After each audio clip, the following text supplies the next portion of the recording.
नमस्कार जी। आज हम 11th की फिजिक्स के यूनिट सेकंड शुद्ध गति की काइनेमेटिक्स के अंतर्गत चैप्टर सरल रेखा में गति का अध्ययन करेंगे। तो सबसे पहले बच्चों हम समझते हैं कि मैकेनिक्स या यांत्रिकी किसे कहते हैं। तो देखो, भौतिक विज्ञान की वह शाखा जिसमें हम बाह्य बलों के अंतर्गत वस्तुओं की गति या विराम का अध्ययन करते हैं, यांत्रिकी कहलाती है। यांत्रिकी की उपशाखाएं या ब्रांचेस जो हैं वो स्थैतिकी, शुद्ध गति की और गति की। ठीक, 3 ब्रांचेस हो गए। सबसे पहले समझते हैं कि स्थैतिकी या स्टैटिक्स क्या है। तो यांत्रिकी की वह शाखा जिसमें हम वस्तुओं की स्थिर अवस्था का अध्ययन करते हैं। ठीक है, क्लियर। शुद्ध गति की काइनेमेटिक्स के अंतर्गत यांत्रिकी की वह शाखा जिसमें हम गति के कारणों पर ध्यान दिए बिना, हम उसके कारण पे नहीं जा रहे हैं और वस्तु की गति का अध्ययन करते हैं, तो वो कहलाती है शुद्ध गति की। जैसे अगर कोई वस्तु यहां देखिए, इस फंटी पे ये वस्तु रखी है, ठीक है, तो आप क्या देख रहे हैं कि ये वस्तु इस समय कैसी अवस्था में है? विराम अवस्था में। ठीक है, तो हम अगर इसका अध्ययन करेंगे तो किसके अंतर्गत करेंगे? स्टैटिक्स के अंतर्गत। अब यदि ये वस्तु गतिमान हो, ठीक है, गतिमान है, तो अब देखिए गतिमान किस कारण से है। आप देख रहे हैं कि हम हाथों के द्वारा बल लगा रहे हैं जिसके कारण से गतिमान है। अब हम इन कारणों का अध्ययन नहीं करना है कि किस कारण से गति कर रही, हमें उसका अध्ययन नहीं करना, हमें केवल वस्तु का अध्ययन करना है, वस्तु की गति का अध्ययन करना है। तो वो हम करेंगे काइनेमेटिक्स के अंतर्गत। लेकिन डायनामिक्स के अंतर्गत क्या है कि यांत्रिकी की वह शाखा जिसमें हम गति के कारणों को ध्यान में रखकर वस्तुओं की गति का अध्ययन करते हैं कि हम अगर इसको आगे की ओर ले जा रहे हैं तो किस कारण से ये आगे जा रही है, किस कारण से गति कर रही है। ये बाह्य बल लगा रहे हैं हम हाथों के द्वारा। तो हम इन बाह्य बलों को ध्यान में रख करके इस वस्तु की गति का अध्ययन करेंगे। किसके अंतर्गत? डायनामिक्स के अंतर्गत। मुझे लग रहा है कि आप तीनों में अंतर समझ गए होंगे। अब हम समझते हैं कि जब हमने बॉल को यहां पर रख दिया तो हमने इसको क्या कहा था अभी? विराम अवस्था। तो विराम अवस्था होती क्या है, हम किसे कहेंगे कि विराम अवस्था है? तो देखो, यदि किसी वस्तु की स्थिति समय के साथ परिवर्तित ना हो रही हो, जैसे इस समय आप देख रहे होंगे कि अभी वस्तु यहां रखी है, अब हम 5 सेकंड का वेट कर लेते हैं, क्या अब ये स्थान परिवर्तन हुआ? नहीं हुआ। तो इसका मतलब है कि ये वस्तु की कैसी अवस्था है? विराम अवस्था। ठीक, जबकि गति अवस्था में क्या होता है? यदि किसी वस्तु की स्थिति समय के साथ परिवर्तित हो रही हो, जैसे अभी यहां पे है और फिर कुछ समय बाद यहां पे आ गई, तो इसका मतलब ये कैसी अवस्था हो गई? गति अवस्था है। और विराम एवं गति सदैव सापेक्ष होती हैं। ये एक बहुत इंपॉर्टेंट बात है कि यहां पे हमने लिखा है कि विराम एवं गति सदैव सापेक्ष होती है, रिलेटिव होती है एक दूसरे के, जबकि एब्सोल्यूट नहीं होती है। क्यों नहीं होती है, इसको हम समझते हैं कि वस्तुओं की विराम एवं गति की बात जब भी होती है तो अन्य वस्तुओं के सापेक्ष कही जाती है। जैसे ये वस्तु यहां पर रखी है तो हम इसको विराम कह रहे हैं। क्यों कह रहे हैं? कि ये फंटी के सापेक्ष, इस फंटी के सापेक्ष अब भी यहीं पर है, तो ये विराम हो गई। ठीक, अगर ये आगे की ओर बढ़ रही है तो किसके सापेक्ष आगे की ओर बढ़ रही है? इस फंटी के सापेक्ष ये आगे की ओर बढ़ रही है।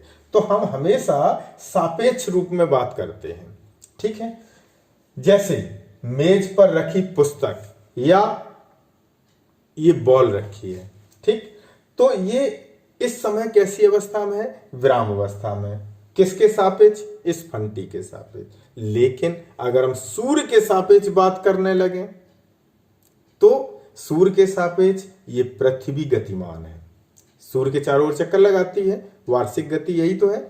जब सूर्य के चारों ओर ये चक्कर लगा रही है, ठीक, तो पृथ्वी पर स्थित प्रत्येक वस्तु भी तो घूम रही है, तो इस हिसाब से तो पृथ्वी भी गतिमान है और पृथ्वी पर स्थित प्रत्येक वस्तु भी गतिमान है। ठीक है, तो हमेशा हम एक ही समय में कोई वस्तु विराम या गति में कही जा सकती है। एक एग्जाम्पल बहुत अच्छा है कि अगर आप ट्रेन में यात्रा कर रहे हैं, ठीक, तो ट्रेन के सापेक्ष आपकी स्थिति कैसी होगी, विराम या गति? विराम अवस्था होगी, क्योंकि ट्रेन के सापेक्ष आप अभी उसी जगह पे हैं। ठीक है, डिब्बे के सापेक्ष, ट्रेन नहीं कहना चाहिए बल्कि डिब्बे के सापेक्ष, ट्रेन का डिब्बा के सापेक्ष आप अभी विराम अवस्था में हैं। वहीं अगर कोई व्यक्ति, और ट्रेन गतिमान है, अगर कोई व्यक्ति प्लेटफॉर्म पर खड़ा है तो ठीक है, तो प्लेटफॉर्म पर खड़े व्यक्ति की सापेक्ष हमारी ट्रेन कैसी है, गतिमान है। और जब ट्रेन गतिमान है तो हम ट्रेन में हैं तो हम भी गतिमान हैं। तो प्लेटफॉर्म पर खड़े व्यक्ति के सापेक्ष हम कैसे हैं, गतिमान हैं। ठीक है, अब हमारे सापेक्ष देखा जाए तो हमारे सापेक्ष प्लेटफॉर्म गतिमान है। क्यों? क्योंकि प्लेटफॉर्म अपनी स्थिति बदल रहा है। अभी प्लेटफॉर्म, अगर हमारी ट्रेन चल रही है तो अभी मेरी ट्रेन फफूंद स्टेशन पे है, 15 मिनट बाद कंचौसी स्टेशन पे पहुंच रही है, तो ट्रेन गतिमान है तो लेकिन प्लेटफॉर्म तो बदल गया, तो प्लेटफॉर्म की स्थिति बदल रही है, तो इसलिए हमारे सापेक्ष प्लेटफॉर्म गतिमान है। तभी हम अक्सर बोलते हैं, कहे भैया फफूंद निकल गो, कहे भैया कंचौसी निकल गो तो जबकि कंचौसी तो वहीं का वहीं है, लेकिन हम ऐसा क्यों कहते हैं? क्योंकि हम हमेशा रिलेटिव में बात करते हैं, हम सापेक्ष में बात करते हैं। ठीक है, और आप और समझ रहे होंगे कि आपके घर में आपकी मम्मी, आपके पापा अक्सर डांट के कहते होंगे, ये बिटिया पढ़ते ही नहीं, ये तो लड़का बिल्कुल घूमता ही रहता है। ये क्यों कहा जाता है ऐसा? क्योंकि आपके मम्मी पापा ने किसी दूसरे को देखा होगा पढ़ते हुए, तो उसके सापेक्ष आपकी बात की जाती है कि आप बिल्कुल नहीं पढ़ते हैं। या कोई बच्चा एक जगह बैठ के पढ़ रहा होगा और उसकी तुलना में आप घूम रहे हैं, तो आप गतिमान हैं। ऐसी स्थिति में जब आप गतिमान हैं तो क्या कहा जाएगा? किसके सापेक्ष बात हो रही है? दूसरे के सापेक्ष। तो आप समझ गए होंगे कि गतिमान और गति अवस्था और विराम अवस्था एक दूसरे के रिलेटिव है। अब इसी से जुड़ा हुआ दूसरा एग्जाम्पल देखो कि हम समझते हैं कि निर्देश तंत्र क्या है, फ्रेम ऑफ रेफरेंस क्या है। तो जिस वस्तु के सापेक्ष हम दूसरे कण के विराम या गति की बात करते हैं उसे हम निर्देश तंत्र कहते हैं। जैसे आपके मम्मी पापा ने आपके पढ़ने या ना पढ़ने की बात की है तो किसी दूसरे के सापेक्ष की होगी, और जिसके सापेक्ष की है तो वो क्या हो गया? निर्देश तंत्र, फ्रेम ऑफ रेफरेंस। बहुत अच्छा एग्जाम्पल है, आप बहुत आसानी से समझ गए होंगे। निर्देश तंत्र के प्रकार, दो प्रकार होते हैं। जड़त्वीय निर्देश तंत्र, जो जड़त्व के नियम का पालन करता है, या जो न्यूटन के गति विषयक प्रथम नियम का पालन करता है, वो भी तो जड़त्व का ही नियम है। हाँ, तो उसे हम जड़त्वीय निर्देश तंत्र कहते हैं। और जो जड़त्व के नियम का पालन नहीं करता है या जो न्यूटन के गति विषयक प्रथम नियम का पालन नहीं करता है उसे हम अजड़त्वीय निर्देश तंत्र कहते हैं। एक नोट करने वाली बात है कि स्थिर या गतिमान निर्देश तंत्र जड़त्वीय निर्देश तंत्र कहलाता है, जबकि त्वरित या मंदित, त्वरित का मतलब है जैसे मोटरसाइकिल चलाते हो तो एक जो है एक्सीलेटर आप दबा ही रहते हो, तो उससे क्या होती है? स्पीड लगातार वृद्धि हो रही है, इसका मतलब है उसका त्वरण लगातार बढ़ रहा है, तो इस गति को हम कहते हैं त्वरित गति। अब अचानक आप ब्रेक ले रहे हैं तो या धीरे धीरे ब्रेक ले रहे हैं तो उसकी गति कैसी हो रही है? धीमी हो रही है, तो उसको मंदन कहते हैं।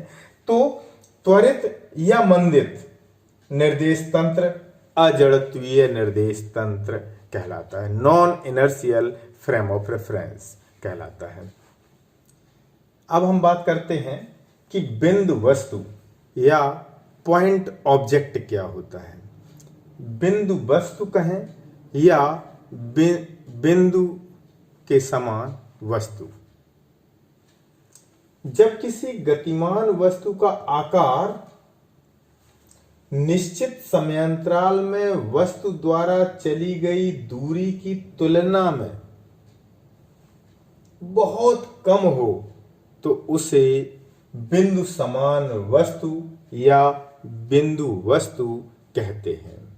ठीक, जैसे कि अगर सूर्य के चारों ओर ये पृथ्वी घूम रही है तो गणना के लिए हम पृथ्वी को बिंदु वस्तु मान लेते हैं। अब बिंदु वस्तु की गति 3 प्रकार की होती है। सबसे पहले एक विमीय वन डायमेंशनल मोशन, जब समय के साथ बिंदु वस्तु की स्थिति का केवल एक निर्देशांक बदल रहा हो। बच्चों पहले आप समझो कि निर्देशांक क्या होते हैं, तभी तो आगे हम समझेंगे। तो निर्देशांक 3 होते हैं, एक्स अक्ष, वाई अक्ष और जेड अक्ष। 3 एक्सिस होती हैं, 3 निर्देशांक होते हैं। हम इसको और अगर सरल भाषा में समझें तो लंबाई, चौड़ाई और ऊंचाई। ठीक है, तो जब समय के साथ बिंदु वस्तु की स्थिति का केवल एक निर्देशांक बदल रहा हो तो वस्तु की गति सरल रेखा में होती है और इस प्रकार की गति को हम एक विमीय या सरल रेखा में गति कहते हैं। यही आपके चैप्टर का भी नाम है, सरल रेखा में गति। जैसे अगर कोई तार पर रेंगता कीड़ा, एक तार है, आपने लंबा सा बांध दिया, जैसे ये है, हमने फंटी ले ली। अब इस पर अगर गेंद गति कर रही है तो गेंद इस समय एक ही दिशा में तो गति कर रही है, तो ये एक विमीय का उदाहरण हो गया। ठीक है, ऐसे ही सीधे ट्रैक पर चलती रेलगाड़ी, वो भी एक विमीय गति का एग्जाम्पल है। अब द्विविमीय गति या 2 डायमेंशनल मोशन, जब समय के साथ बिंदु वस्तु की स्थिति के केवल 2 निर्देशांक बदल रहे हों तो वस्तु की गति समतल में होती है। इस प्रकार की गति को हम द्विविमीय या समतल में गति कहते हैं। जैसे मैदान में दौड़ता खिलाड़ी, मैदान में अगर खिलाड़ी दौड़ेगा तो वो लंबाई में भी जा सकता है, चौड़ाई में भी जा सकता है, तो वो एक समतल में गति कर रहा होता है। ठीक, तो ये गति कैसी हो गई, द्विविमीय। या फर्श पर दौड़ती चींटी, चींटी भी इसी प्रकार से दौड़ेगी तो वो द्विविमीय गति है। अब बात करते हैं त्रिविमीय गति या 3 डायमेंशनल मोशन, जब समय के साथ बिंदु वस्तु की स्थिति के 3 निर्देशांक बदल रहे हों। ठीक, ये तीनों निर्देशांक जब बदलते हैं तो वस्तु की गति कहाँ होती है, आकाश में होती है और इस प्रकार की गति को हम त्रिविमीय या आकाश में गति कहते हैं। जैसे आकाश में उड़ती चिड़िया, अगर कोई चिड़िया आकाश में उड़ रही है तो वो एक्स अक्ष, वाई अक्ष, जेड अक्ष तीनों में गति कर सकती है, या हम कह सकते हैं कि वो लंबाई में भी जा सकती है, चौड़ाई में भी जा सकती है और ऊंचाई या गहराई में भी जा सकती है। तो जैसे पतंग है, ये भी त्रिविमीय, अगर आकाश में उड़ता वायुयान है तो ये भी 3 डायमेंशनल में अपनी गति करता है। तो आज हमने समझा है, सबसे पहले मैकेनिक्स को समझा है, अच्छे से मैकेनिक्स की ब्रांचेस को समझा है। इसके बाद में हमने फ्रेम ऑफ रेफरेंस को जाना है और अंत में हमने बिंदु वस्तु और उसकी गतियों के बारे में सीखा है। तो इसी के साथ बच्चों बहुत बहुत धन्यवाद।